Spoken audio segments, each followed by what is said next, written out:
Sziasztok, itt ülök Zinsz Andreával, a Vatan cégcsoportnak az operatív igazgatójával. Andival már néhány éve ismerjük egymást, elindult egy közös együttműködés a cégeink között. Mesélj nekem, Andi, hogy milyen volt az az állapot, amikor elindultunk, és hova jutottunk együtt ezen a közös úton? Hát ez hosszú 7 év volt már. Sziasztok, én is köszöntök mindenkit. Ugye 2018 óta dolgozunk együtt. Ugye a cégetek talált meg engem fejvadászként, mint HR-es a Vatan Hungária Kft-hez, és az épületgépészeti cég fel akart építeni a HR részét, mert úgy látták, hogy ez a gyenge pont. És innentől jöttek az újdonságok, a fejlesztések, kezdődött a szervezési táblával, ami azt jelentette, hogy minden cégen belül minden osztálynak megvolt a feladata, megvoltak a személyek, hogy ki felelős az adott pozícióba, mi az adott pozíciónak az értékes végterméke, és hogy tényleg is kompletten ki lett alakítva.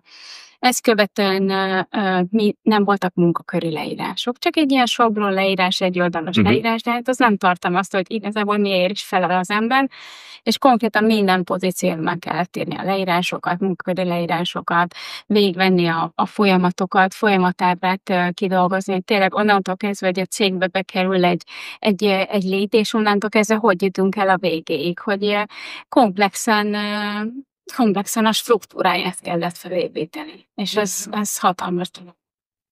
Mennyire volt reális kor a tulajdonosnak, hogy egy ekkora cégnek, azt hiszem 17-en, vagy 18-20-an voltunk? Azt hiszem 16-17. 16-17 főnél, hogy egy személyzeti munkatársat kiképezzünk.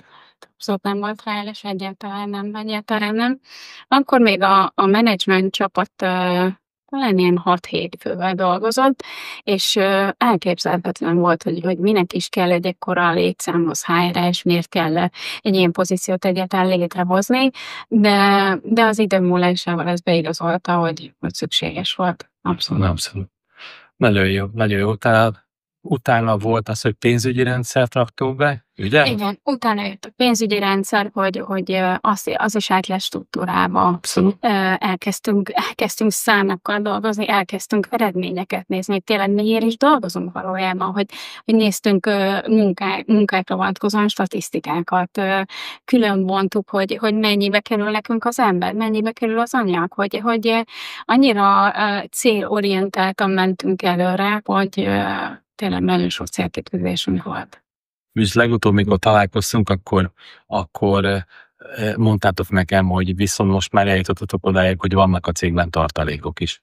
Egy olyan pénzügyi rendszert dolgoztunk ki veletek együtt, hogy most már abszolút struktúráltan megvan, hogy mivel költünk a fejlesztési tartalékra, mivel költünk képzésekre, miből fizetjük a béreket, különfélek vannak az alvállalkozóknak, anyagnak, stb. Ez hihetetlenül megkönnyíti a dolgunkat, és ránézünk, és látjuk, hogy mennyi a tartalékunk. Jó. Ez fantasztikus. Igen, nagyon örülök neki, és nagyon jó látni ezeket a sikereket a működésetekbe, hogy nem volt hiába való az összes munka, amit beletettünk. Most eltöltöttünk együtt 3 napot egy fantasztikus helyen, ahol még futottunk is együtt, reggelenként együtt sportoltunk. És mit adott neked ez a vezetői mesterkózus? Mit adott a csapatnak ez a vezetői mesterkózus? Én ugye 30-szorra vettem ezen részt, és hihetetlen, hogy minden alkalommal mást nyújt nekem, hogy mindig tud újat adni, de ez a legutolsó, ez tényleg borzalomtelen, hogy annyira jó élmény volt, hogy minden pillanatát élveztük a képzésnek. Nem volt olyan pillanat, hogy ne tudtad volna a figyelmünket fenntartani, úgyhogy tényleg fantasztikusan érezte magát a csapat. És most 2 új ember, illetve nem 3 ember csatlakozott most a menedzsmentből, aki részt vett ezen a képzésen, és olyan erőt, energiát adott a csapatnak, hogy visszamentünk, és képzeld el, hogy pont tegnapi nap volt egy stratégiai meetingünk, és kielemeztük, hogy mit érzünk azóta, mióta a mesterkurzuson részt vettünk, és azóta talán 1,5 hónap, Igen. és sokkal nagyobb egységben van a csapat. Jaj, de jó. Mindenki elhozta magának azt, ami számára fontos, az etikát, a csapat szellemet, a csapatmunkát, hogy annyira látszik a csapaton belül, hogy mindenki tudja, hogy hol a helye. Mindenki tudja, mi a feladata. Nincsenek kékesedések, ami hihetetlen fontos szerintem a csapatmunkában, és hogy abszolút tudjuk azt, hogy egy a cél és közös a cél. Ja, És nagyon örülök neki. karakterisztikus. Nagyon örülök neki. És ma is együtt dolgoztunk itt. Hogy érezted a mai nap? Stratégiai tervezést A csináltál? stratégiai tervezést csináltunk, és jó így szisztematikusan végig gondolni, és legfőképp az, hogy mi is a fő célunk. Ugye ez, hogy innen indul minden, hogy mi a fő cél, hogy tudjuk megfogalmazni, hogy mi az irány, hova tartunk.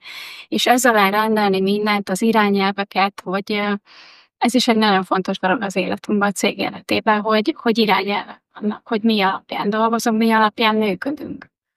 De jó. Szerintem nagyon jó. Nagyon jó. És egy olyan összképet kapunk, és mindig kapunk egy löketet, egy új energiát, egy új impulzus, hogy meg egy megerősítés. A mesterkurzuson ezt is kaptam, hogy visszatérve erre, hogy tök sok dologra kaptam megerősítést, és ezt jól csinálom, és ez nagyon jó, hogy ezt tényleg úgy csinálom, ahogy a Lackó Peti mondja. és tudom, hogy mi az, amiben fejlődnöm kell, és hogy képesek vagyunk rá, hogy tényleg a 7 év alatt, hogy hova eljutottunk, az félelmetes. Nagyon szépen köszönöm, hogy ezt elmondtad és megosztottad velünk, úgyhogy nagyon köszönöm, és akkor folytatjuk a munkát. Hajrá! Köszönöm én is.